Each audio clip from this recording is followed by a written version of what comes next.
Welcome back to Upgrade to General, a series to help you upgrade your amateur radio license to General class. This episode is Subelement G0, Question Group A, almost at the end of all the questions. I'm your host, Ron Call, KE7CR. This question set is about electrical and RF safety.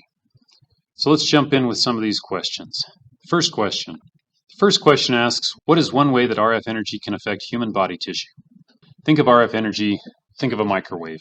RF radiation is what runs in a microwave, and it can heat up tissue. That's how we use it to heat up our food. So the answer is it heats body tissue. You can actually get burns from the heat that it generates. So we need to be careful and not get overexposed to RF energy.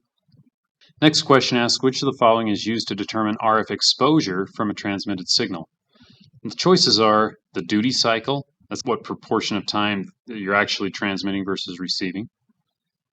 The frequency, that's because the higher the frequency, the higher the energy, so that's also true. The power density is how much power is packed in a given area or volume. So all three of these choices are correct. So the answer, all of these choices are correct. The next question says, how can you determine that your station complies with FCC RF exposure regulations? First option is by calculation based on FCC OET Bulletin 65. That's true. That's the bulletin that explains RF exposure regulations. So you can use that. The next choice is by calculation based on computer modeling. That's also allowed by the FCC.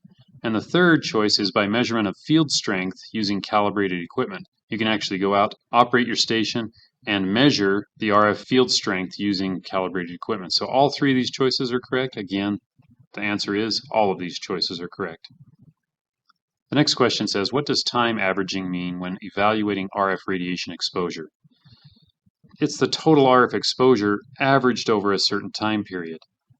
The FCC bases their time exposures on either a 6-minute or a 30-minute time averaged period. So you can determine how much radiation total you're emitting over that amount of time to calculate your average exposure. So the answer, the total RF exposure averaged over a certain period. The next question, what must you do if an evaluation of your station shows that RF energy radiated by your station exceeds permissible limits for possible human absorption? If that's the case, you just need to take action to prevent human exposure to excessive RF fields.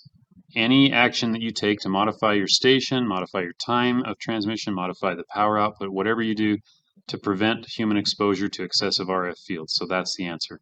Just take action to prevent human exposure to excessive RF fields. The next question, what must you do if your station fails to meet FCC RF exposure exemption criteria? Now, it used to be a lot easier. They had a lot more exemptions. Rules changed just a while ago from the FCC. So now, if your station is not exempt, you must perform an RF exposure evaluation in accordance with FCC OET Bulletin 65. Most hams are going to need to do an RF exposure evaluation. They're not difficult to do. There's a lot of tools out there online to help you do those. The next question, what is the effect of modulation duty cycle on RF exposure? Now the duty cycle is, again, the proportion of time that you're actually transmitting versus receiving. So for example, if you have a 100% duty cycle mode like RTTY, radio teletype, and you're transmitting 1,000 watts, versus if you have a CW and you're also transmitting 1,000 watts, there's a fair amount of the time that in CW your transmitter is not actually on. It's a space in between letters or words. And so CW, where it has maybe a 40% duty cycle, you can take that 1,000 watts, but it's not a continuous exposure to 1,000 watts. It's 1,000 watts, but only for 40% of the time. So you take that into account. So the answer to this question is a lower duty cycle permits greater power levels to be transmitted. The next question, which of the following steps must an amateur operator take to ensure compliance with RF safety regulations?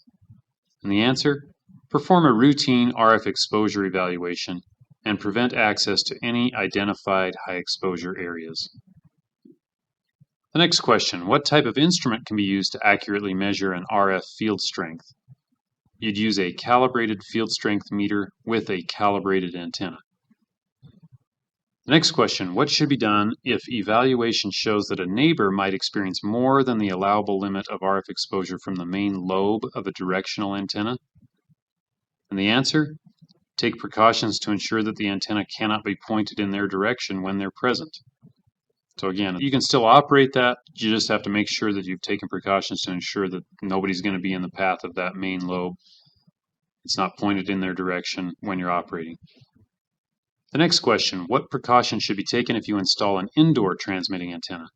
The answer is make sure that the MPE, or maximum permissible exposure limits, are not exceeded in occupied areas. And the last question, what stations are subject to the FCC rules on RF exposure? And the answer is all stations with a time average transmission of more than 1 milliwatt. That's it for this section. Thank you for joining me. We'll look forward to seeing you in the next section, which is the very last section of all of the general class amateur radio question pool. 73, this is KE7CR.